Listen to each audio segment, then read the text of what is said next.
আল্লাহ বলেন, ও গোলাম, আমি আল্লাহর একটা নাম রহমান, আমি আল্লাহর একটা নাম হলো রহিম, আমি আল্লাহর একটা নাম হলো সাত্তার, আমি আল্লাহর একটা নাম হলো গফফার। আল্লাহ বলেন, দুনিয়ার গোলামরা, আমি আল্লাহকে কেউ নরম করতে পারবি না, আমি আল্লাহকে কেউ নরম করতে পারবি না।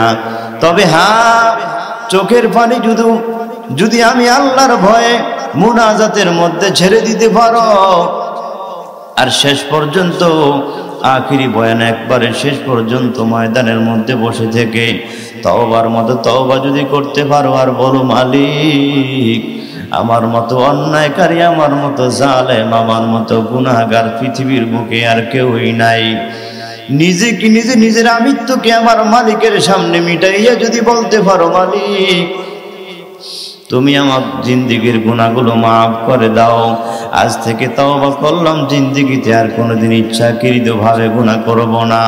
আল্লাহ বলেন, ও গোলাম,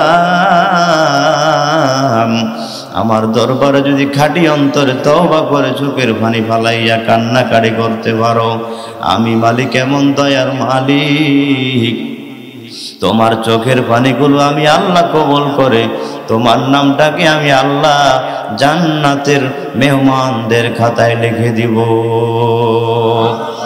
আল্লাহ আল্লাহ क्या मुबारक नाम है, अल्लाह अल्लाह आशिकों का काम है, अल्लाह अल्लाह तू मेरा सत्तार है, अल्लाह अल्लाह तू मेरा गफ्फार है।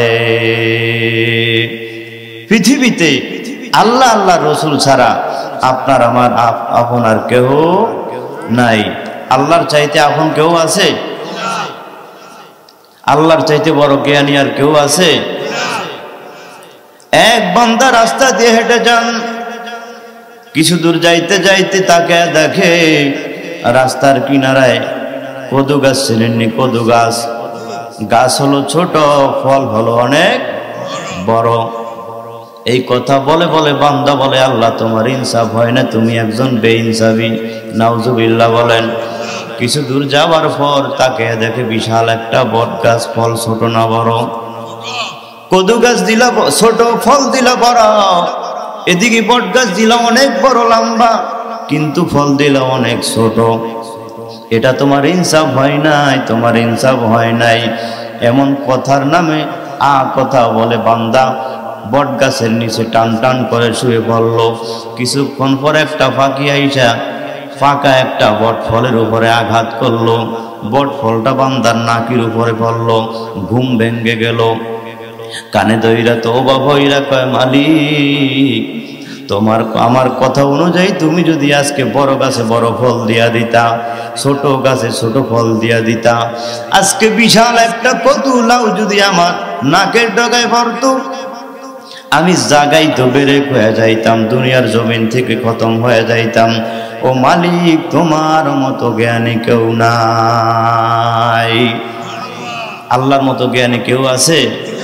সমাজের কিছু কিছু মানুষ দেখবেন একটু বিপদে পড়ে, মুসিবতে পড়ে, কয় দূর, রোজা নামাজ করে কি লাভ? আমার পাশের বাড়ির ওই লোকটা সুদ খায়, ঘুষ খায়, হারাম খায়, লুচ্চামি করে বেড়ায়, জুলুম অত্যাচার করে, তার কোনো সমস্যা হয় না। দিনের পর চলাচল করার জন্য চেষ্টা করি, নামাজ পড়ি, রোজা রাখি, ভালো আচরণ করি, তারপরও একের পর এক বিপদ আর বিপদ। এমন বলে কি বলে না? বিপদে ধৈর্য হওয়া যাবে না। আল্লাহর কাছে দুইটা জিনিসের মোকাবেলায় ধৈর্যের পরিচয় দিয়া চলতে হবে। এক নম্বর হলো ধৈর্য, দুই নম্বর হলো নামাজ। ও মুমিনের দল, আজকে আপনার আমার নামাজও নাই, আপনার আমার সবরও নাই। মুসলমান বিপদে বলে আল্লাহকে ডাকতে জানে না। বিপদে পড়লে মুসলমান আল্লাহর দোষ দেয়, আল্লাহর ব্যাপারে আবল তাবল মন্তব্য করে, আছে না নাই? না রে গোলাম, না। আল্লাহর পক্ষ থেকে তোমার জন্য এটা পরীক্ষা। যাদের উপরে বিপদ বেশি বেশি আসে, মনে করবেন আপনার যে কোনো একটা ভুল আছে। আল্লাহ আপনাকে ভালোবাসেন। এই ভালোবাসায় অসুস্থতার মাধ্যমে আমার আল্লাহ বান্দার গুনাহগুলোকে মাফ করেন। সুবহানাল্লাহ বলেন। আল্লাহ বলেন গোলাম, এলাকার মধ্যে অনেক মানুষ আছে, তুই গরিব, তারপরও এত মুসিবত কেন? আমি আল্লাহ তোকে অনেক ভালোবাসি রে গোলাম, যেই ভালোবাসার কারণে বারবার তোকে আমি সিগন্যাল দিতেছি। কারণ অসুস্থ হয়ে গেলে মানুষ আল্লাহকে কম ডাকে না বেশি ডাকে? তুই যদি আমি আল্লাহকে বেশি বেশি ডাকতে পারো, আমি মালিককে স্মরণ করতে পারো, আমি এমন একজন মালিক, দুনিয়ার জমিনে থেকে আমি আল্লাহর সাথে সুসম্পর্ক রাখতে পারো, দুনিয়াতে কোনো ভয় নাই, অন্ধকার কবরে কোনো ভয় নাই, হাসরের ময়দানে কোনো ভয় নাই, কিয়ামতের ময়দানে আমি আল্লাহ যদি তোমাকে বলি তুমি আমার গোলাম, আল্লাহ বলেন এমন একটা ডাক যদি আমি মালিকের পক্ষ থেকে কারো জন্য হয়ে যায়, আল্লাহ বলেন ও গোলাম তোমার কোনো ভয় নাই, তোমার কোনো পেরেশানি নাই, কারণ আসমান জমিনের মালিক আল্লাহ একমাত্র তোমার আপন। মাল্লাহুল মাওলা ফালাহুল কুল, যার জন্য আল্লাহ হয়ে যায় তার কোনো ভয় নাই। ওরে নবীর উম্মতের দল, তাহলে যদি আল্লাহর পক্ষ থেকে বিপদ আসে বিরক্ত হওয়া যাবে না, আল্লাহকে গালিগালাজ করা যাবে না। বান্দা না না, সব কিছুর একেবারে ফয়সালা করবেন একমাত্র আমার মালিক আল্লাহ। আজকে আপনি আমি নামাজ আদায় করি, নামাজ কবুল হলো কিনা জানা নাই। ও মুমিন, আজকে যখন ঘুমাইতে যাবেন মুনাজাতের ভরে একটু চিন্তা করে দেখবেন, এত বছর পর্যন্ত আপনি রোজা রাখলেন, নামাজগুলো আদায় করলেন, দান সদকা করলেন, ভালো আচরণ করেন, সুদ খান না, ঘুষ খান না, জিকির আজকার করেন, মনটাকে প্রশ্ন করবেন, রে মন 70 বছর 50 বছর আমার পার হয়ে গেল, এমন একটা নেক আমল আমি আমার মালিকের জন্য করছিনি, যেই নেক আমল কিয়ামতের ময়দানে আমার মালিকের দরবারে হাজির করা যাবে। কেউ বলতে পারবেন যে হুজুর আমি এমন একটা নেক আমল করেছি, যেই নেক আমলটা আমার মালিক আল্লাহ কবুল করেছেন, আমি এই নেক আমল দিয়েই আল্লাহর তৈরি করা জান্নাতে যাব, আমার এই দৃঢ় বিশ্বাস আছে, এমন কেউ বলতে পারবেন? তারপরেও কি মালিকের রহমত থেকে নৈরাশ হওয়া যাবে? মালিকের রহমত থেকে নৈরাশ হওয়া যাবে না। আপনারা কি ক্লান্ত হয়ে গেছেন? ঘুম আসতেছে? দুর্বল হয়ে গেছেন? সবল আছেন? দেখি তো অনেকে একটু ঝরে, দুইটা হাত একটু কষ্ট করে উঠান তো মেহেরবানি করে। নারায়ে তাকবীর, আল্লাহু আকবার। জোর হলো না, নারায়ে তাকবীর, আল্লাহু আকবার। আজকের মাহফিল আল কোরআনের আলো, আল হাদিসের আলো, ওলামায়ে কেরাম যেখানে, হক্কানি পীর মাশায়েখ যেখানে, বিড়ি সিগারেট যেখানে,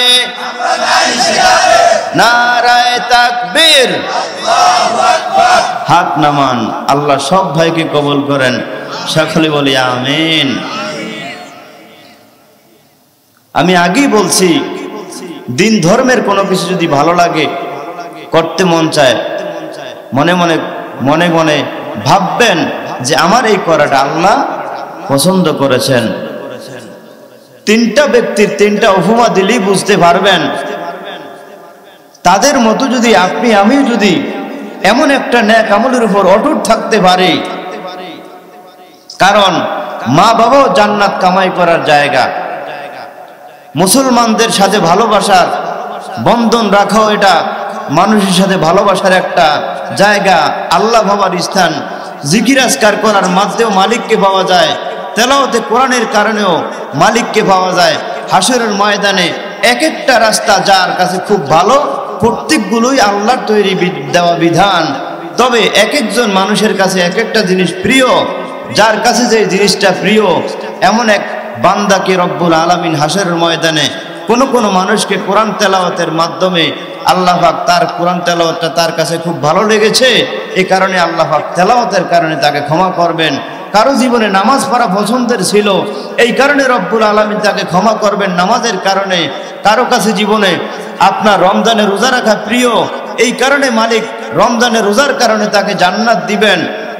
কোন কোন মানুষের অভ্যাস দান সদকা করা, এটা তার কাছে প্রিয়। আল্লাহ পাক তাকে ডেকে ডেকে দান সদকার কারণে তাকে জান্নাত দিবেন।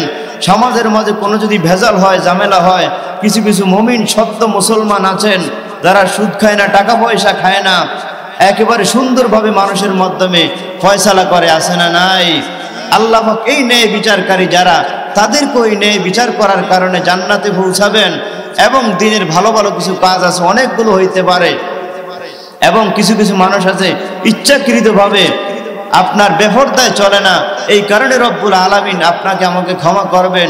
একটু মনকে জিজ্ঞাসা করেন, রে মন, যেই কথাগুলো আমি বললাম, হ্যাঁ এর মধ্যে সবগুলো দরকার নাই, একটা এমন একটা নেক আমল যদি আমার মালিকের দরবারে নিয়ে যাইতে পারি, হয়তো আমি মালিকের দরবারে উপস্থাপনা করতে পারবো।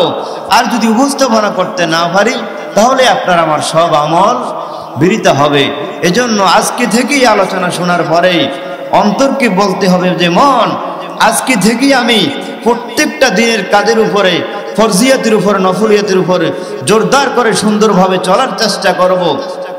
হ্যাঁ, তবে আমার মালিক আমার যেই কাজটা পছন্দ করেন, নামাজ আদায় করেন, হাজার হাজার রাকাত, লক্ষ লক্ষ রাকাত নামাজ আদায় করেন, শুধুমাত্র একটা সেজদা যদি আল্লাহর কাছে কবুল হয়, এই একটা সেজদার মাধ্যমে আমার মালিক আপনাকে আমাকে জান্নাতের মালিক বানিয়ে দিবেন। সুবহানাল্লাহ। অতএব ইবাদত করতে হবে কার জন্য? না মানুষকে দেখানোর জন্য? কার জন্য? আল্লাহর জন্য। আল্লাহ বলেন, কেউ যদি আমাকে দেখানোর জন্য ইবাদত করে তো সে আমার জন্যই করলো, যে আমার জন্য করলো তো হাসরের ময়দানে সে আমার হাত থেকে সেই প্রতিদান নেবে। সুবহানাল্লাহ বলবেন না? আসহাবে রকিম সূরা কাহফের ব্যাখ্যায় তাফসিরে আসছে, তিন ব্যক্তির একটা ছোট্ট একটা ওয়াকিয়া, যার জ্বলন্ত প্রমাণ উলামায়ে কেরাম বয়ান করে থাকেন। তারপরেও আবার মুযাকারা করতেছি, আলোচনা করতেছি, কারণ আল্লাহ বলছেন ওয়াদাক্কির ফাইন্না যিকরা তানফাউল মুমিনিন। পয়গম্বর, আপনি দ্বীনের আলোচনা করেন, কোরআনের আলোচনা করেন, একটা কথা বারবার যখন তাকরার হয় তখন আপনার আমার গুনাহ করার আর সাহস হয় না, দ্বীনের পথেই মানুষ থাকে। আমি এক জায়গায় দেখছি আমার কয়েকজন মুসল্লি নামাজ পড়তো না, আশেপাশে কয়েকটা লোক যখন ওই পাশে এই পাশে যখন মরা শুরু হলো, যে নামাজ ঠিক মতো পড়ে না সেও মসজিদে আসে। অতএব বোঝা গেল প্রত্যেকের অন্তরে মরণের ভয়, জাহান্নামের আগুনের ভয় আছে না নাই? তাহলে নেক আমল এমন ভাবে করতে হবে যেন সেই নেক আমল দিয়া মালিকের তৈরি করা জান্নাত পাই। মালিককে ভয় করার মতো ভয় করতে হবে, সেইভাবে ইবাদত করার জন্য প্রস্তুত আছেন আপনারা? আল্লাহ আমাদের সবাইকে কবুল করেন। তিনজন বন্ধু রাস্তা দিয়া কোথাও হেঁটে যাইতেছিলেন। যাইতে যাইতে অনেক দূর চলে গেলেন। কিছু দূর যাওয়ার পর আকাশের মধ্যে তাকিয়ে দেখে মেঘ হয়ে গেল, মেঘ জমে গেল, বৃষ্টি পড়বে পড়বে ভাব। চতুর্দিকে তাকাইয়া দেখে কোনো মানুষের বাড়ি ঘর নাই, মরুভূমি এলাকা, বৃষ্টি পড়বে ভাব। দৌড়াইয়া চলে গেল একটা পাহাড়ের কিনারায়। পাহাড়ের কিনারায় যাইয়া তাকাইয়া দেখে ছোট্ট একটা গুহা সেখানে আছে। সেই গুহার মধ্যে আশ্রয় নিল আল্লাহর বান্দা তিনজন যুবক। যখন গুহার মধ্যে ঢুকে পড়ল, অন্তরের মধ্যে ভয়, যদি আজকে বৃষ্টির পানি আমাদের মাথার উপরে পড়ে, জ্বর হবে, সর্দি হবে, ঠান্ডা লেগে যাবে, অসুস্থ হয়ে যাব, আকাশের পানি থেকে কিভাবে বাঁচা যায়? যুবক তিনজন যখন গুহার মধ্যে ঢুকে পড়ল, আল্লাহর কি কুদরত, আমার মালিকের কি কুদরত! বড় বড় তিনটা পাথর আইসা গুহার দরজাটা বন্ধ হয়ে গেল। যুবক তিনজন ধাক্কা ধাক্কি কইরা তাকে দেখে পাথরগুলো নাড়ানো সম্ভব হয় না, চোখের পানিগুলো অনবরত পড়তেছে। কিরে ভাই, এই পাহাড়ের মধ্যে, এখানে গুহার মধ্যে আসলাম বৃষ্টি থেকে বাঁচার জন্য, আজকে যে কঠিন মুসিবতের মধ্যে পড়ে গেলাম, আমার মালিকের কি কুদরত! অনেক চেষ্টা করে তারা ব্যর্থ হয়ে গেল। কি করা যায়, আজকে এখান থেকে কিভাবে বাঁচা যায়? বাঁচানোর কোনো রাস্তা নাই, কায়দা নাই। তখনকার জামানায় মোবাইলের কোনো ব্যবস্থা ছিল না। যদি মোবাইল থাকতো, বাড়িতে জোরের ভাইকে ডাক দিয়ে বলতো, ভাই অমুক জায়গায় পাহাড়ে বিপদের মধ্যে আটকায় গেলাম, তাড়াতাড়ি উদ্ধার করো। মোবাইল ইন্টারনেটের কোনো ব্যবস্থা ছিল না রে মুসলমান। এরে উত্তর দিগুলদি এলাকার মুসলমান ও যুবক ও বৃদ্ধ বাবাজি ও পর্দার আড়ালের মা, জীবনটাকে নষ্ট করেছেন গুনাহের মাধ্যমে। ছবি দেখে দেখে গুনাহ মানুষগুলো করে, অন্যায় কাজের মধ্যে লিপ্ত থাকে মানুষগুলো। আল্লাহকে বলে আল্লাহর জিকির আজকার মুসলমানরা করতে চায় না। আগের বেলার সকাল বেলায় মানুষগুলো প্রত্যেকটা ঘরের মধ্যে গুনগুন করে আমার আম্মা জানরা কোরআনুল কারিমের তেলাওয়াত করত, কিন্তু এখন সকাল বেলায় কোরআনের তেলাওয়াত কোনো ঘরে নাই। প্রত্যেকটা ঘরের মধ্যে সারা রাত্র মোবাইলের ইন্টারনেট ডাটা চালু করে হিন্দি গান দেখে, অসভ্য বেয়াদব নারীদের নাচ গান দেখে আমার যুবক যুবতীরা প্রতিনিয়ত ধ্বংস হইতেছে, ঠিক কিনা? আল্লাহর ভয় নাই দিলের মধ্যে, আল্লাহর ভয় নাই, গুনাহগুলো করতেছি। অথচ আগের কারে আল্লাহর একজন গোলাম 20 থেকে 25 বছর পর্যন্ত জামাত ছাড়া নামাজ আদায় করেন নাই, জামাতের সাথে নামাজগুলো আদায় করেছেন। হঠাৎ ক্রমাগতভাবে একদিন আসরের নামাজটা ফৌত হয়ে গেল, তাকবীরুলার সাথে জামাতের সাথে পড়তে পারেন নাই। চতুর্দিকে গ্রামে ছুটে গেল, কোথাও কোনো মানুষ পাওয়া যায় না। হায়রে যদি 3জন 2জন মানুষ পাইতাম জামাতটা আজকে আদায় করতাম।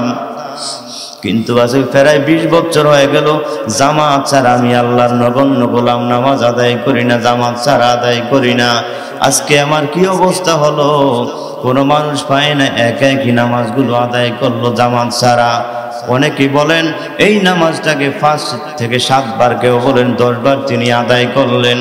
আদায় করে মালিকের দরবারে বলেন, মালিক এত বছর হয়ে গেল আমি জামাত ছাড়া তাকবীরুল্লাহ ছাড়া নামাজ আদায় করি নাই, আজকে আমার এমন অবস্থা হয়ে গেল। এমন ভাবে কান্না ভেঙ্গে তিনি বললেন, গভীর রাতকে যেন ডাক দিয়ে বলতেছি, ও গোলাম, জামাতে নামাজ পড়ার ভালোবাসা মুহাব্বত তোমার দিলে আছে, এই কারণে তুমি এই নামাজটাকে 1 বার নয় 10 বার পর্যন্ত পড়লা, যাতে ওই নামাজের কাফারা আদায় হয়। ও গোলাম, কোনো ভয় নাই, পেরেশানি নাই, আমি মালিক তোমার মর্তবা আমার দরবারে আরো অনেক বৃদ্ধি করে দিলাম। ইবলিস শয়তান মানুষের রূপ ধারণ করে আইসা কয়, হুজুর গতকালকে আপনি আপনার ক্ষতি করার জন্য আমি গিয়েছিলাম, কিন্তু আমার তো ক্ষতি হয় নাই, ক্ষতি হয় নাই, আমার অনেক নিজেরই ক্ষতি হয়ে গেল, আপনার ক্ষতি হয় নাই। আপনি এমনভাবে কান্নাকাটি করেছেন, নামাজটা আপনি পড়তে পারেন নাই, অসহসা দিয়ে আমি আপনাকে অনেক দূরে সরায় রাখলাম। সুতরাং আপনি এমনভাবে নামাজগুলো আদায় করলেন, কান্নাকাটি করলেন, আমার মালিক আপনার মালিক আল্লাহ আপনার মর্যাদা আরো 10 গুণ দুনিয়ার জমিনে বৃদ্ধি করে দিয়েছেন। অতএব আপনি আগের মতোই ঠিক মতোই তাইভাবে নামাজগুলো আদায় করেন, আপনাকে অসহসা দিয়ে আমার কোনো লাভ ছাড়া, লস ছাড়া কোনো লাভ হয় নাই। এরে নবীর উম্মতের দল 3 জন বন্ধু নারাইয়া থেকে পাথর সরাইতে পারে না। এবার বন্ধুরা প্ল্যান করলো, ও যুবক, কান্নাকাটি করেও কোনো লাভ হবে না, আজকে কি করা যায় বলো? এক যুবক ডাক দিয়ে বলে, যুবক একটু তাকাইয়া দেখো, জীবনে এমন কোন নেক আমল করছনি যেই নেক আমল আমার মালিকের দরবারে উপস্থিত করে, ওই উসিলা দিয়ে আমার মালিকের দরবারে ক্ষমা চাওয়া যায়। 3 জন ডাক দিয়ে বলে, না না, এমন কোন নেক আমল করতে পারি নাই যেই নেক আমল দ্বারা মালিকের দরবারে ক্ষমা চাবো। একজন ডাক দিয়ে বলে, হ্যাঁ আমার জীবনে এমন একটা নেক আমল আছে, তবে আমার মালিকের দরবারে কবুল হলো কিনা আমার জানা নাই। ওই 2 জন যুবককে ডাক দিয়ে বলে, যুবক তোমরা 2 জন এইভাবে হাতগুলো আল্লাহর দরবারে উঠাও, আমি আমার কথাটা বলি, যদি আমার এই নেক আমলটা আমার মালিকের দরবারে কবুল হয়ে থাকে, অবশ্যই রব্বুল আলামিন তোমাদেরকে এই বিপদ থেকে আমার আল্লাহ আসমানের মালিক রব্বুল আলামিন এই মুসিবত পেরেশানি থেকে হেফাজত করবেন। বিপদ থেকে হেফাজত করার মালিক কে? আর জোরে বলতে হবে, বিপদ থেকে হেফাজত করার মালিক কে? আল্লাহ বলেন, গোলাম রাস্তায় তুমি একা একা হাঁটো, চতুর্দিকে তাকাইয়া দেখো কোনো মানুষ নাই, মনে মনে ভাবো আমি একাই হাঁটতেছি। আল্লাহ কয় গোলাম না না, তুমি একা নয়, তোমার সাথে আমি আল্লাহ আছি। দুইজন বন্ধু হাঁটতেছে, বন্ধু বলতেছে দোস্ত তুমি আর আমি, আর অন্য কোনো মানুষ নাই, অন্য কোন মানুষ এখানে নাই, মনের কথাগুলো খুলে খুলে বলো। আল্লাহ ডাক দিয়া গো গোলাম তোমরা দুজন বন্ধু ঠিক আছে, তিনজন লোক এখানে আছে, আমি আল্লাহ তোমাদের সাথে আছি। যাদের দিলে ভাবটা অন্তরে থাকবে, বিশ্বাস থাকবে, হায় রে আমার মালিক তো আমাকে দেখতেছে, আমি যা করতেছি আমার মালিক আল্লাহ কিন্তু আমাকে দেখতেছে, এমন একটা অবস্থান যদি কারো দিলের মধ্যে থাকে, কলিজার মধ্যে থাকে, ওই বান্দা কোনোদিন গুনাহ করার সাহস পাবে না, ঠিক কিনা? এক নাম্বার যুবক ডাক দিয়া বলে, যুবক ও মালিক, আমি এক সময় অনেক ধন সম্পদের মালিক ছিলাম, আমার টাকা পয়সার অভাব ছিল না, জায়গা জমির অভাব আমার ছিল না, ধন সম্পদ গুলাকে পরিচালনা করার জন্য, গরু ছাগল মহিষ পরিচালনা করার জন্য আমি অনেক কাজের লোক আমি খাটাইতাম। একটা দিন একটা লোক আমার সাথে তর্ক বিতর্ক করে আমার কাজকর্ম ছেড়ে সামান্য কিছু টাকা ফেলে রেখে যায়। হঠাৎ করে আল্লাহর বান্দা কয়েক বছর পরে আমার কাছে আইসা ডাক দিয়া গো মালিক আমার, আমি আপনার কাছে রাগের বশত কিছু সামান্য টাকা রেখে গেলাম, আজকে আমি অসহায় হয়ে গেলাম, আমি একেবারে অসহায়, ফ্যামিলি চালাইতে আমার অত্যন্ত কষ্ট হয়। ও মালিক যদি আমার উপরে দয়া করতেন, মায়া করতেন, আমার পাওনাগুলো আপনি ফিরাইয়া দেন। মালিক আমাকে হাতে ধরে নিয়ে আমাকে বিশাল একটা বকরির পালের কাছে নিয়ে গেল, ডাক দিয়ে বলল, আমার কর্মচারী এই যে বিশাল একটা বকরির পাল, এই বকরির পালটা, গাভীর পালটা তুমি নিয়ে যাও, আমার কোনো দাবি নাই। এবার গোলাম নগণ্য চাকর ডাক দিয়া বলে, ও মালিক আমার সাথে টিটকারি করবেন না, ঠাট্টা করবেন না, আমি পাবো মাত্র আপনার থেকে সামান্য কিছু টাকা, টাকাগুলো আপনি আমাকে ফেরত দিয়া দেন। কেন আপনি এমন করেন? আপনার সাথে আমার সাথে তর্ক লেগে আমি এখান থেকে চলে গেলাম, সুতরাং আপনি আমার পাওনাগুলো ফেরত দিয়া দেন।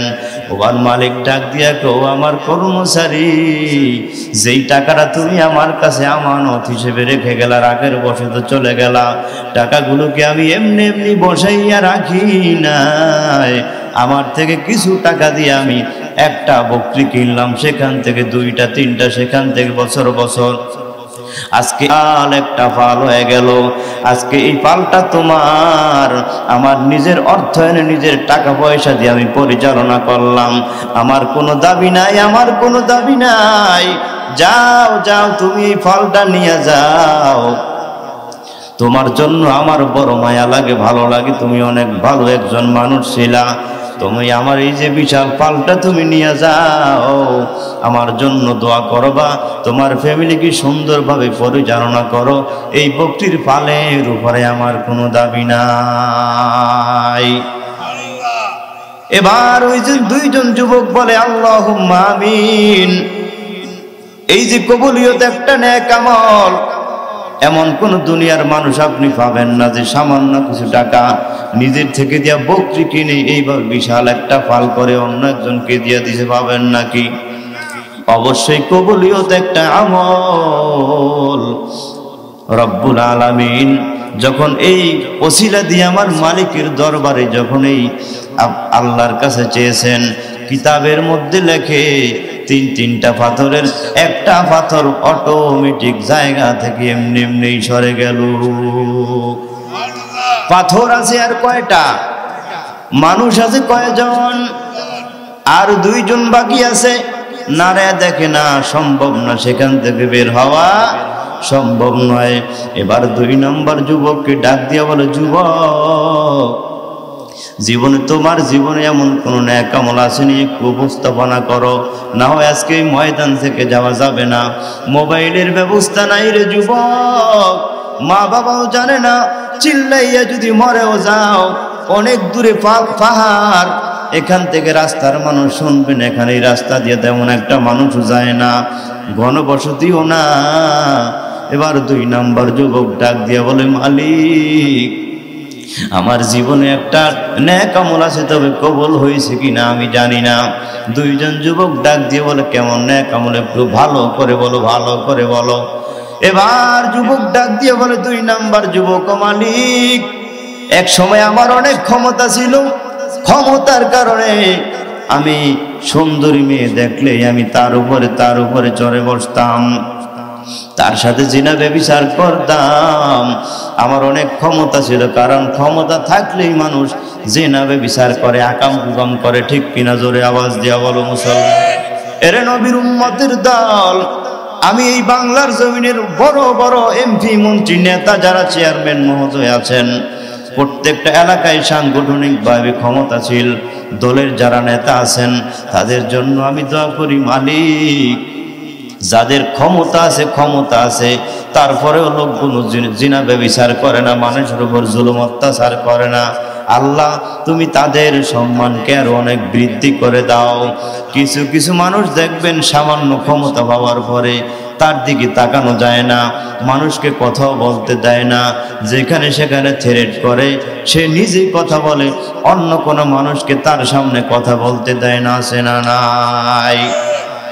এরে নবীর উম্মতের দল, 2 নাম্বার যুবক বলেন, ও মালিক আমি এক সময় জিনা ব্যভিচার করা এটা হলো আমার কাজ, আমার টাকার অভাব ছিল না, ক্ষমতার অভাব ছিল না, প্রশাসনিক ভাবে কেউ আমাকে আটকে রাখতে পারতো না, সবাই আমাকে অনেক ভয় পেত, যার কারণে একদিন আমি হঠাৎ করে একটা ঘরের মধ্যে, সুন্দরী অপমা রূপসীর ঘরের মধ্যে ঢুকে পড়লাম। ঢুকে পড়ে আমি তার সাথে জিনা করার জন্য চাইলাম। যুবতী তাকে দেখি, সে আস্তে আস্তে আমার থেকে দূরে সরে যায়। যুবক বলেন, আমি দরজাগুলো বন্ধ করে দিলাম। আমি যুবতীকে ডাক দিয়ে বললাম, বোন কান্নাকাটি করে কোনো লাভ নাই, আমার ক্ষমতা আছে, আমাকে কেউ থামিয়ে রাখতে পারবে না। আমার একটা মনের চাহিদা হলো, আশা হলো, তোমার সাথে আমি জিনা করব, ব্যভিচার করব, অপকর্ম করব। আমার মনের খায়েশটা তুমি একটু পুরা করো, তাহলে তোমার ক্ষমতা লাগলে ক্ষমতার মালিক বানিয়ে দিব, টাকা পয়সা লাগলে টাকা পয়সা দিব, তোমার উপরে কেউ চোখ গরম করে কথা বলতে পারবে না। এবার যুবতী চোখের পানি ফালাইয়া কান্নাকাটি করে। এরে নবীর উম্মতের দল, ওই যুবতীর চেহারাও তেমন সুন্দর। যুবক আকৃষ্ট হয়ে জোর করে তার উপরে চড়ে বসলো, তার উরুর উপর, রানের উপরে উঠে বসলো, জিনা করবে। এবার তাকাইয়া দেখে চক্ষুগুলা থেকে যুবতীর ধর ধর করে পানিগুলো বের হয়। আমার মালিক আল্লাহ দেখেন কি দেখেন না? হেদায়েতের মালিককে। মাইয়াহদিহিল্লাহু ফালা মুদিল্লা লাহু ওয়া মাইয়ুদ্লিলহু ফালা হাদিয়া লা।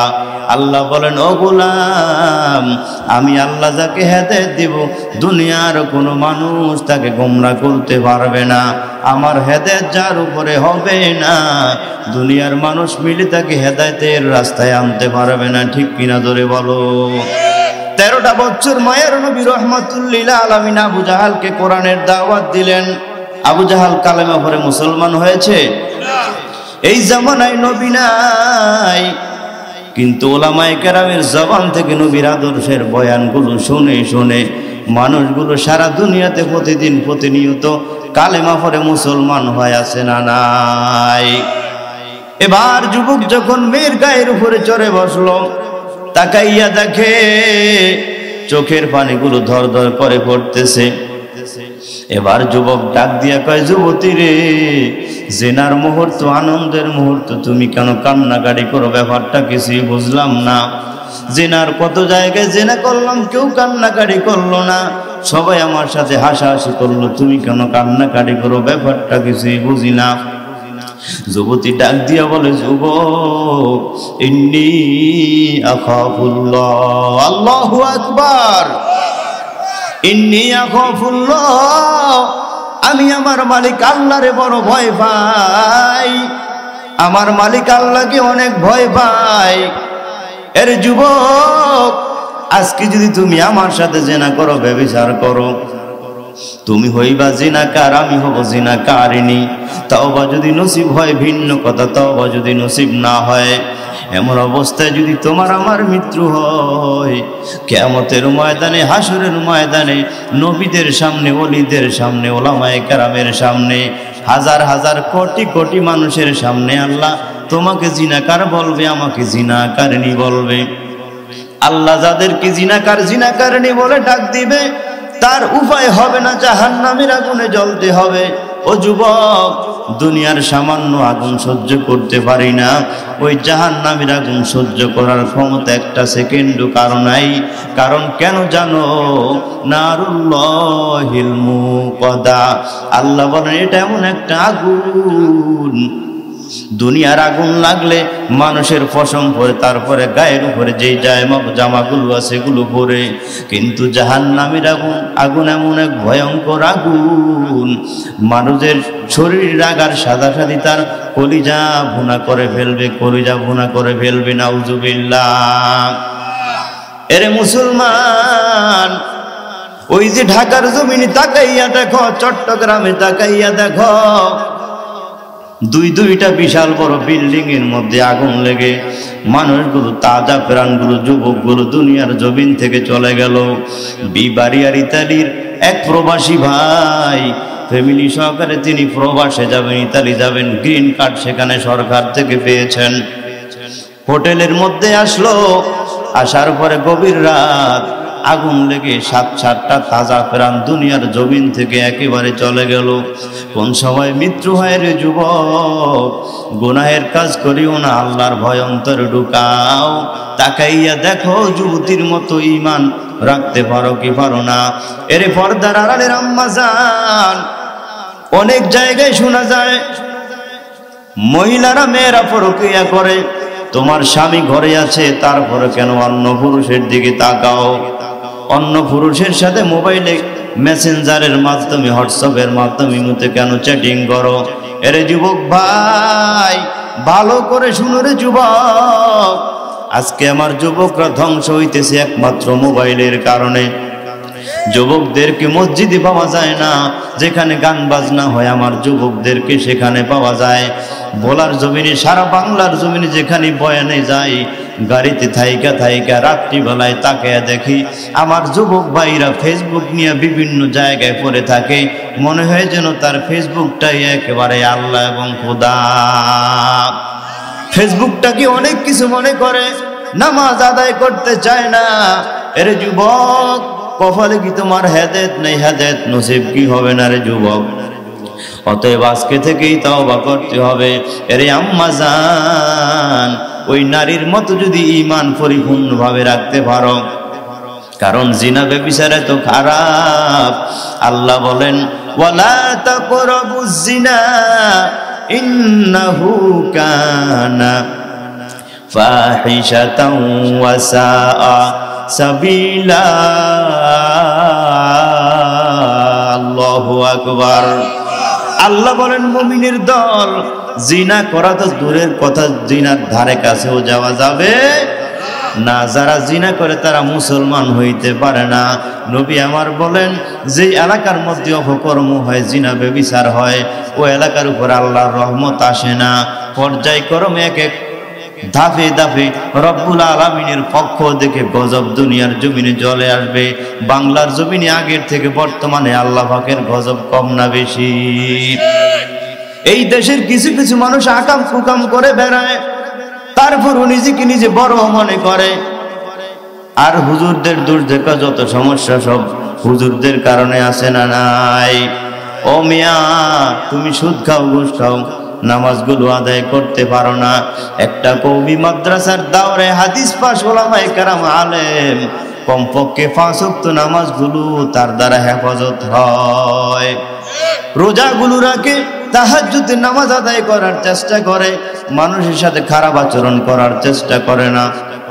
আকাম করো, জিনা ব্যভিচার করো, সুদ খাও, ঘুষ খাও, আলেমদের দোষ দাও। সাবধান, এই দেশের মধ্যে তোমাদের কারণে আল্লাহর রহমত আসে না। রাত্রিতে যখন আমরা ঘুমাইয়া যাই, 3টা অথবা 3:30টার দিকে বাংলার জমিনের আমার হেফজখানার মাদ্রাসার বাচ্চাগুলো ঘুমাইতে পারে না। ওস্তাদ মোবাইলের মধ্যে অ্যালার্ম দিয়া রাখে। 3টা যখন বেজে যায়, মাসুম বাচ্চা, ছোট একটা মাসুম বাচ্চা, যেই বাচ্চাকে আপন মা নিজে খানা খাওয়াইয়া দেয়, পোশাকগুলো ধৌত করে দেয়, নিজে আম্মা গোসল করাইয়া দেয়, এমন ছোট্ট ছোট্ট বাচ্চাগুলো, সন্তানগুলো আমার কওমি মাদ্রাসায়, নুরানি মাদ্রাসায়, হেফজখানা মাদ্রাসায় ছাত্রগুলোকে দিয়া দেয়। 3টা যখন 3:30 বাজে ওস্তাদ সুন্দরভাবে আদরের সহিত উঠাইয়া দেয়। বাচ্চাগুলো ওযু করে তাহাজ্জুদের নামাজের মধ্যে নামাজ আদায় করে, আসে না নাই? কোরআন তেলাওয়াতের মধ্যে লেগে যায়, কোরআনুল কারীমের তেলাওয়াত করে। রব্বুল আলামিন এই বাচ্চাগুলোর কারণে, কোরআনওয়ালাদের কারণে আল্লাহ পাক গজব দেন না। আর নয় যে গুনাহ আপনি আমি করি, আমার মালিক আল্লাহ দুনিয়া জমিন আরো বহু আগে ধ্বংস করে দিতেন। ঠিক কিনা জোরে কোন? এরে নবীর উম্মতের দল, এরে পর্দার আড়ালের আম্মা জান, ভালো করে শুনো গো আম্মা, জেনা ব্যভিচার করিও না, অন্য ছেলের সাথে কথা বলিও না রে আম্মা জান। এবার যুবতী ডাক দিয়া কয়, যুবক, ইন্নিয়া খাফুল্লাহ, আমি আমার মালিক আল্লাহকে বড় ভয় পাই। যুবকের মনটা গলে গেল। দেখবেন সমাজের কিছু মানুষ আছে, দুইজনের সাথে তর্ক বিতর্ক লাগে। যদি লোকটা মানুষের বাচ্চা মানুষ হয়, তাকে যদি আঘাত করে, তার চোখ দিয়ে যদি পানি বের হয়, রক্ত বের হয়, তার উপরে আঘাত আর করে না, আছে না নাই? আর যদি অমানুষের বাচ্চা হয়, মেরে হিংস্র প্রাণীর মতো মেরে ফেলে। যুবক তাকে দেখে ওই নারীর চোখের থেকে পানিগুলো ধর করে বের হয়। যুবকের মনটা একেবারে গলে গেল। যুবকের মধ্যে আল্লাহর ভয় চলে আসলো। হঠাৎ করে যুবক মহিলার গা থেকে, স্থান থেকে সরে গেল, দাঁড়াইয়া ডাক দিয়া বলে, যুবতী রে, কত মেয়ের সাথে জিনা করলাম, কেউ আমাকে আল্লাহর ভয় দেখাইতে পারলো না। তুমি কেমন একজন যুবতী, চেহারাটাও যেমন ভালো, চরিত্রটাও তোমার তেমন ভালো। যারে যুবতী ছেড়ে দিলাম, আল্লাহর ভয় দেখাইলি, আমার মালিকের দরবারে আমি আমার মালিককে কিভাবে পাবো? তুমি যেইভাবে আমার মালিকের সাথে সম্পর্ক করলা, আমিও আমার মালিকের সাথে কিভাবে সম্পর্ক করব? এবার যুবতী ডাক দিয়া কয়, যুবক, খাঁটি অন্তরে তওবার মতো তওবা করে আমার মালিকের দরবারে যদি বলতে পারো, আমার মালিক এত দয়ার, এত মায়ার, আমার মালিক আল্লাহ তোমার ফিসিলা জিন্দেগির সব গুনাহগুলো মাফ করে দিবেন। এরে নবীর উম্মতের দল, এই যুবক যখন আল্লাহর দরবারে তওবা করলো, যুবতীকে বলল, যুবতীর, তুমি আল্লাহকে বড় ভালোবাসো, আমার মালিককে অত্যন্ত ভয় পাও। এই ভালোবাসার ভয়ের কারণে, চোখের পানির কারণে যা তোকে ছেড়ে দিলাম। আজ থেকে আমি তওবা করলাম, যতদিন দুনিয়ার জমিনে রব্বুল আলামিন, আসমান জমিনের মালিক আল্লাহ, আমি একটা নগণ্য গোলামকে হায়াত দিয়ে দুনিয়ার জমিনে বেঁচে রাখবে, কোনোদিন কোনো নারীর সাথে তো জিনা ব্যভিচার করা তো দূরের কথা, কোনো নারীর দিকে আমি আর তাকাবো না। আজকে থেকে তওবা করলাম। এর নবীর উম্মতের দল, এইভাবে তওবা করে যখন যুবক আল্লাহর কাছে বলল, মালিক, আজকে এই কঠিন মুসিবতে তুমি আমাদেরকে হেফাজত করো। কিতাবের মধ্যে আসহাবে রকিমের ঘটনায় উল্লেখ করা হয়। এই ঘটনায় উল্লেখ করা হয়, আল্লাহর বান্দায় কবুলিয়ত নেক আমল দ্বারা যখন আল্লাহর কাছে ক্ষমা চাইছে, আমার মালিক আল্লাহ দুইটা পাথরের আর দ্বিতীয় পাথরটা আমার মালিক সুন্দরভাবে সেখান থেকে সরাইয়া দিয়েছেন। পাথর আছে আর কয়টা? পাথর কয়টা? যুবক আছে কয়জন? নারে দেখে এখনো বের হওয়া সম্ভব না। এবার চোখের পানি বের করার জন্য কান্নাকাটি করেন। 3 নাম্বার যুবকের যে করুণ ইতিহাস, গত জায়গায় গতকালকে রাত্রিতে যেখানে বয়ান করছিলাম, আমাকে কয়েকদিন বলছিল, হুজুর, পিতামাতার খেদমত সম্পর্কে একটু বয়ান করিয়েন। যুবকরা পিতামাতাকে দেখতে পারে না, টাকা পয়সা কামাই করে, টাকা পয়সা মা বাবাকে দেয় না, মা বাবা অসুস্থ হয়ে থাকে, মা বাবার খোঁজ খবর নেয় না, আছে না নাই? যারা মা বাবাকে ভালোবাসবে, তাদের কাছে কথাগুলো ভালো লাগবে। আর যারা মা বাবাকে দেখতে পারে না তার কাছে কথাগুলো ভালো লাগবে না। এবার 3 নাম্বার যুবক ডাক দিয়া বলে, মালিক আমারও একটা নেক আমল আছে, তবে কবুল হয়েছে কিনা আমি জানি না। ওরা দুইজন এইভাবে হাতগুলো উঠাইলো। এবার দুইজন যুবক ডাক দিয়ে বলো, যুবক তোমার জীবনের কি এমন নেক আমল আছে একটু মনটা খুলে বলো। যুবক ডাক দিয়ে বলে, ও মালিক আমার একজন বাড়িতে আমার বৃদ্ধা মা আছে, আমার আব্বা আছেন, আমি একজন গরিব অসহায়, আমি পরের বাড়িতে কাজ করি, আমার মালিক কাজের বিনিময়ে টাকাও দেয়, প্রতিনিয়ত আমি আমার আম্মার জন্য আব্বার জন্য একটু সেখান থেকে দুধ নিয়ে আসি, একটু গাভীর দুধ নিয়ে আসি। একদিনের ঘটনা, কাজের থেকে একটু দেরি হলো আসতে, আমি বাড়িতে এসে তাকে দেখি আমার আম্মা জান ঘুমিয়ে গেলেন, আমার বাবা জানও ঘুমিয়ে গেলেন। আমি আবার বিবিকে ডাক দিয়া বললাম, বিবি রে দুধগুলো গরম করো, আমার মায়ের মুখে দিব, আমার আব্বার মুখে দিব। তা কিন্তু দুইজন ঘুমিয়ে গেলেন। এর নবীর উম্মতের দল। এই যুবক তাকে দেখে সন্তানগুলো পেটের ক্ষুধায় কাতর হয়ে গেছে, কান্নাকারি করে। আর ডাক দিয়া বলে, বাবা সারাদিন কিছুই খাইতে পারি নাই রে বাবা, আমার পেটের মধ্যে আমাদের ক্ষুধা লেগেছে, একটু দুধ দেওয়ার ব্যবস্থা করো। যুবক বলেন, না না, প্রতিদিন দুধ গরম করে আগে আমি আমার মায়ের মুখে নিজ হাতে দেই, তারপরে বাবার হাতে দেই। আজকে যেহেতু আমার আব্বা ঘুমিয়ে গেল, আমার আম্মা ঘুমিয়ে গেল, দুধ তোমাদেরকে দেওয়া হবে না। স্বামী ডাক দিয়া গো, স্বামী আমার।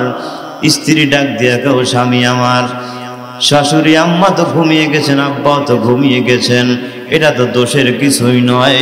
প্রতিনিয়ত আপনি আপনার মায়ের মুখে দুধ দেন, বাবার মুখে দুধ দেন, তারা তো ঘুমিয়ে গেল।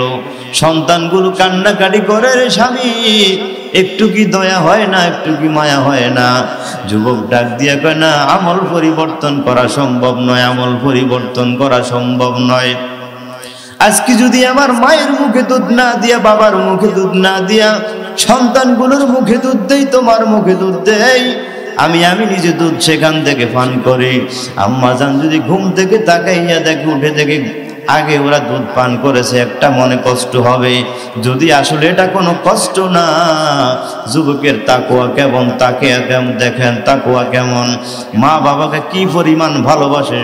সন্তানগুলো কান্নাকাটি করে একেবারে জায়গায় ঘুমায় গেল। এরে নবীর উম্মতের দল, গভীর রাত, মা জননীর ঘুম ভেঙ্গে গেল। তাকাইয়া দেখে সন্তান দাঁড়িয়ে আছে। কিরে বাবা তুমি কি ঘুমাও নাই? কেন তুমি ঘুমাও নাই রে বাবা? ডাক দিয়ে বললাম, মা দুধ নিয়ে একটু দেরি হলো, এই কারণে আমি, আপনারা দেখি ঘুমিয়ে গেলেন। আপনার নাতিগুলো, তোমার নাতিগুলো কান্নাকাটি করে এখানে গড়াগড়ি করে ঘুমায় গেল। আমি দুধ দেই নাই, মনের বাসনা হলো তোমাদের কষ্ট হবে, তোমাদের কষ্ট হবে, এই কারণে আমি দুধগুলো দেই নাই। এবার ওই আম্মা জান জননী 2 হাত উঠাইয়া মালিককে ডাক দিয়ে বলে, মালিক যতদিন আমার সন্তান দুনিয়ার জমিনে বেঁচে থাকবে, কোনোদিন আমার সন্তানকে কোনো মুসিবত পেরেশানিতে ফালাইও না রে মালিক। শুধু দুনিয়ার জমিন নয়, আমার সন্তান কিয়ামতের ময়দানে যদি কঠিন কোনো মুসিবতে পড়ে, আমি মায়ের জন্য যেই ভালোবাসা আমার সন্তান দেখাইলো, তার বাবার জন্য যেই ভালোবাসা দেখাইলো, বিশ্বের মধ্যে বিরল অতি অল্প একটা ইতিহাস হয়ে থাকবে। সুতরাং আমি মা জননী অন্তর থেকে দোয়া করলাম, আমার সন্তানকে দুনিয়া এবং আখিরাতে কোথায় তুমি মুসিবতে ফালাইও না। যুবক ডাক দিয়া বলে, মালিক এই নেক আমলটা যদি তোমার জন্য করে থাকি, কোনো স্বার্থ না থাকে, আজকের এই কঠিন মুসিবতের দিনে আজকে তুমি আমাদেরকে এখান থেকে হেফাজত করো, উদ্ধার করো। কিতাবের মধ্যে আছে, যখন আল্লাহর বান্দা কবুলিয়ত নেক আমল দিয়ে আমার মালিকের কাছে চেয়েছে, রব্বুল আলামিন যে একটা পাথর আছে, অটোমেটিক একটা পাথর জায়গা থেকে এমনি এমনি সরে গেল। 3টা যুবক সেখান থেকে টপকে উঠে মালিকের কদমে সেজদায় লুটাইয়া বলল, আর ডাক দিয়ে বলো, মালিক তোমার মতো দয়াময় কেউ নাই, তোমার মতো মায়াময় কেউ নাই। সুতরাং তোমার হাজার হাজার শুকরিয়া, তোমার কদমে সালাম। আজকে যদি তুমি আমাদেরকে উদ্ধার না করতা, দুনিয়ার কোনো মানুষের এখান থেকে আমাদেরকে উদ্ধার করার কোনো ক্ষমতা থাকতো না। সুবহানাল্লাহ। আল্লাহ বলেন, ফামান কানা ইয়ারজু লিকা রাব্বিহি ফালইয়ামাল আমালান সলিহা। কেউ যদি আমি আল্লাহর সাথে সাক্ষাৎ করতে চায়, জোরে বলেন কার সাথে সাক্ষাৎ করতে চায়? কেউ যদি আল্লাহর সাথে সাক্ষাৎ করতে চায়, তার দুইটা কাজ করতে হবে। কয়টা কাজ? জোরে বলেন, আর জোরে বলেন, কয়টা কাজ? দুইটা কাজ তার করতে হবে। এক নম্বর কাজ হলো ফালইয়ামাল আমালান সলিহা, নেক আমল করতে হবে, অবশ্যই নেক আমল করতে হবে। ওরে মুমিনের দল, নামাজ পড়া মুসল্লি মসজিদের মধ্যে, কিন্তু মনের মধ্যে এলোমেলো, দোকানের হিসাব করে, কোন সময় ক্ষেত খামারে যাবে এই হিসাব করে, আছে না নাই? নামাজ এমন ভাবে পড়তে হবে, মনে মনে ভাবতে হবে আমার মালিক আল্লাহর কুদরতি কদমে আমি সিজদা করতেছি। এতটুকু পর্যন্ত ঈমান যদি তোমার আমার না হয়, এতটুকু মনে মনে ভাববারে মুমিন, আমি নামাজ পড়তেছি, আমার মালিক কিন্তু দেখতেছে। রোজাগুলো রাখতে হবে। এই যে সামনে রোজাগুলো চলে আসছে, অনেক মানুষ রোজাগুলো রাখে না, আছে না নাই? এর নবীর উম্মতের দল, ঈমান আমল নিয়ে বান্দা সামনের দিকে আগায় যাও, বিজয় মুসলমানের হবে, বিজয় মুসলমানের হবে। আল্লাহ বলেন দুইটা কাজ করতে হবে। একটা কাজ হলো ফালইয়ামাল আমালান সলিহা, নেক আমলের হাত বাড়ায় দাও, নেক আমল বেশি বেশি করো। দুই নাম্বার গুণ হলো ওয়ালা ইউশরিক বিইবাদাতি রাব্বিহি আহাদা, আমি আল্লাহর সাথে অন্য কাউকে শরীক করা যাবে না। আল্লাহর সাথে অন্য কারো শরীক করা যাবে? আমার আল্লাহ একজন। আল্লাহ কয়জন? কেউ যদি মনে করে আল্লাহর গুণগুলো আর নবীর মধ্যে আছে, আমার পীর বাবার মধ্যে আছে, তার ঈমান থাকবে না জিরো পয়েন্টে চলে যাবে? অতএব শিরকের মতো কোনো জঘন্য অপরাধ আপনারা করবেন না। আল্লাহ পাক রব্বুল আলামিন আমাদের সব ভাইকে দিনের জন্য কবুল করেন। যারা মাহফিলের আজকে বিশাল আজকের এই আয়োজন করেছেন, আল্লাহ পাক যেন প্রত্যেককে কবুল করেন। রব্বুল আলামিন সকলের অন্তরে যেন কোরআনের হেদায়েত, সিনার মধ্যে আল্লাহ পাক যেন কোরআনের নূর ঢুকাইয়া দেন, এবং আমরা প্রত্যেকে যেন 5 ওয়াক্ত নামাজগুলো আদায় করি। আজকে আপনারা বয়ান শুনছেন, প্রমাণ হবে যদি আপনি প্রত্যেকে যদি নামাজগুলো, আজকে ফজরের নামাজগুলো আদায় করতে পারেন, তাহলে বিশ্বাস হবে আজকের বয়ান আল্লাহর দরবারে কবুল হয়েছে। নামাজগুলো আদায় করবেন তো ইনশাআল্লাহ? রোজাগুলো রাখবো? জিনা ব্যভিচার করা যাবে? অন্যায় জুলুম অত্যাচার করা যাবে? সুদ ঘুষ যৌতুক বিবাহ শাদীতে ডেস্ক বাজানো যাবে? এই কামগুলো করা হালাল না হারাম? আমরা এই কাজগুলো করব না। আল্লাহ পাক রব্বুল আলামিন আমাদের সব ভাইকে কবুল করেন। সকলে বলি আমিন। আমিন। ওয়া আখিরু দাওয়ানা আলহামদুলিল্লাহি রাব্বিল আলামিন।